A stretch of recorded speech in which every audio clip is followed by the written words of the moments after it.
कहलाए, सागर धोता है चरणों को।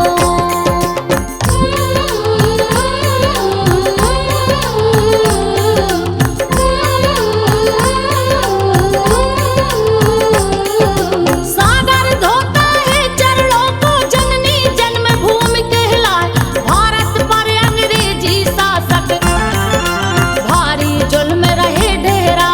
देश के उन क्रांतिकारी में, देश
बेत पीठ पे जाए भारत माता के नारा को चंद्रशेखर रहे लगा जब तक जान रही सांसों में तब तक यही रहे चिल्ला बेत को लगते ही पीठी से छूट के पूरा खाल खिंचा बेत को लगते ही पीठी से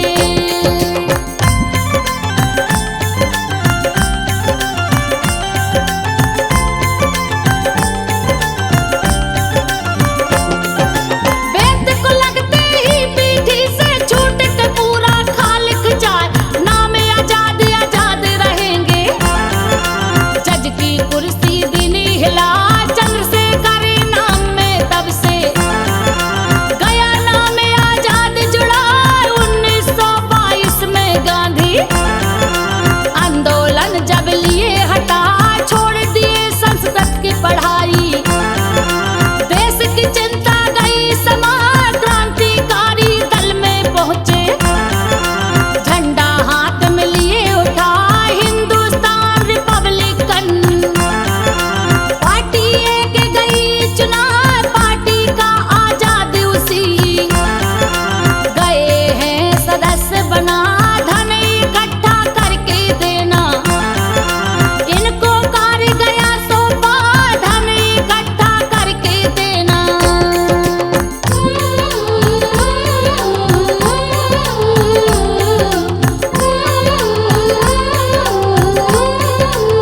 धन इकट्ठा करके देना इनको कार्य गया सौंपा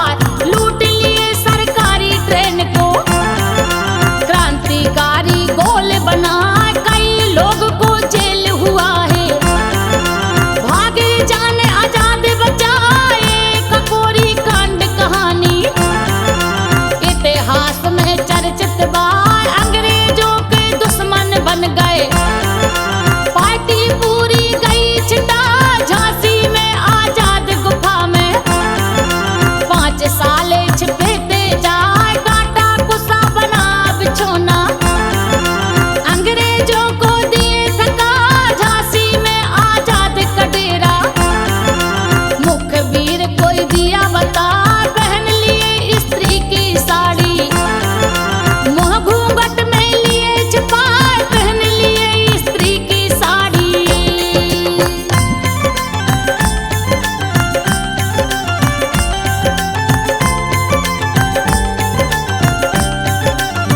पहन लिए स्त्री की साड़ी मुंह घूंघट में लिए छुपाए झांसी में भी अंग्रेजों को चकमा देकर गए पराए 1928 को साइमन कमीशन रहा रचाए बने विरोधी क्रांतिकारी आगे लाला लाजपत राय लाठी तब अंग्रेज सिपाही लाजपत पर दिन चला चोट से लाला लाजपत की टूट के सांस गई अलगा ठाने तब आजाद भगत से राजगुरु सुखदेव गरमाए बदला लेंगे लाजपत का क्रांतिकारी किए राह चले बम में भगत से लेकर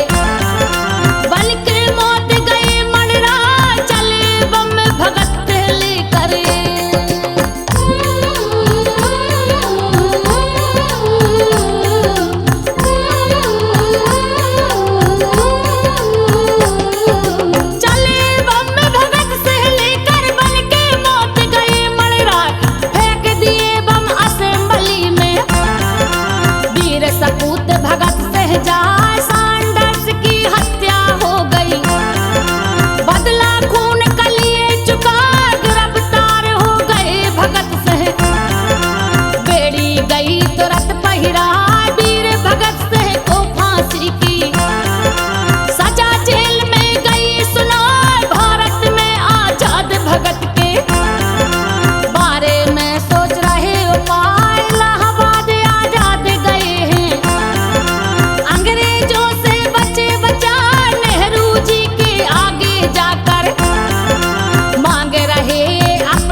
वीर गति को जाते पाए राम प्रसाद कवि लिखे हैं आल्हा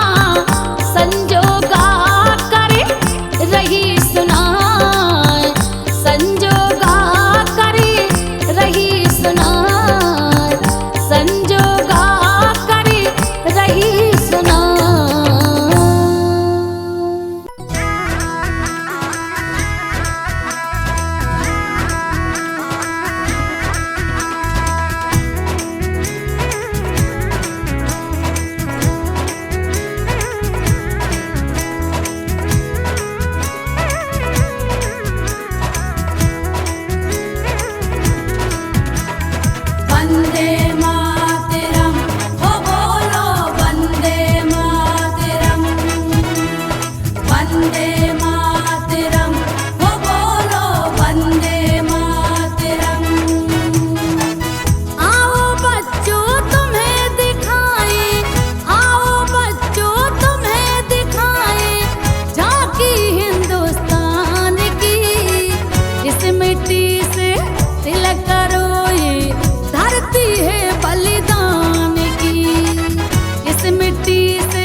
छत्तीस